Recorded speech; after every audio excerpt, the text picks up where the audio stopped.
Hər vaxtınız xeyir olsun, hörmətli izləyicilər. Gəlin sizə maraqlı bir hekayə danışım. Bir gün molla, övladı və uzunqulaq yol gedirlər. Molla övladına deyir ki, çıx min uzunqulağın üzərinə, yolu növbəli şəkildə dəyişərək gedək. Uşaq minir uzunqulağın üzərinə və bunlar bir kəndi keçirlər. Kəndi keçəndə kənd cəmaatı görür ki, yaşlı bir kişi yerdədir, övladı da, uşaq da minib uzunqulağın üstünə. Kənd cəmaatı öz aralarında gileylənirlər ki, buna bax utanmır. Uşaq minib uzunqulağın üstünə, gənc minib uzunqulağın üstünə, yaşlı insan qalıb yerdə. Və bunlar həmin kəndi keçəndən sonra başqa bir kəndindən keçəndə molla uşağa deyir ki, sən düş yerə, mən minim uzunqulağın üstünə. Molla minir uzunqulağın üstünə, uşaq yerdə gedirlər və həmin kəndi keçəndən sonra da kənd cəmaatı deyir, bunlara bax, utanmır, yaşlı kişidir, minibdir uzunqulağın üstünə, uşaq qalıb yerdə.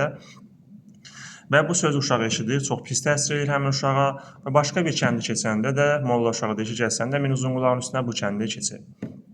Və eyni zamanda hər ikisi minir uzunqulağın üstünə və həmin kəndi keçəndə kənd cəmaatı deyir ki, utanmırlar, buna bax, 2 nəfər minib uzunqulağın üstünə yazıq heyvana əziyyət verirlər. Və həmin kəndə keçəndən sonra başqa bir kəndə keçəndə molla və həmin uşaq düşür uzunqulağın üstündən yerə, uzunqulağın üstü boşdur, bunlar da yerdə davam edirlər. Və həmin kəndi keçəndə kənd cəmaatı deyir ki, bunlara bax, ağılları yoxdur. Heç olmasa bir minin sırayla minin uzunqulağın üstünə yolunuz davam edir. İkisi də yerdədir, uzunqulağın üstü boşdur.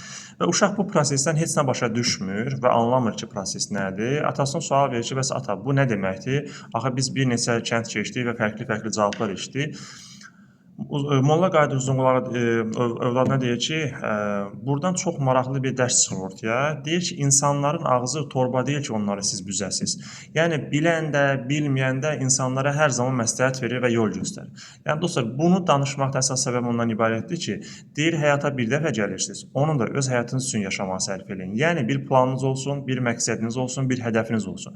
Həmin plan, məqsəd, hədəfdə getdiyiniz yolda çox maraqlı hadisələrlə qarşılaşarsınız. Həmin hadisələr isə sizin hədəf planlamanızdan, məqsədinizdən geri döndərməməlidir. Çünki insanlar hal-hazırda nə etdiyinizə fikir vermirlər, hansı əziyyət çəkdiyinizə, hansı işlər gördüyünüzə, nələr etdiyinizə fikir vermirlər. Onlar üçün maraqlı olan siz həmin hədəfə çatırsınız yoxsa çatmırsınız. Onun üçün dostlar, insanların dediyi fikirlər elə çox önəmsəməmək lazımdır. Əgər maraqlıdırsa oradan üzə fikir götürmək lazımdır. Yerdə qalan proseslərdə isə özünüzün həyat planlamanızı cızmalısınız.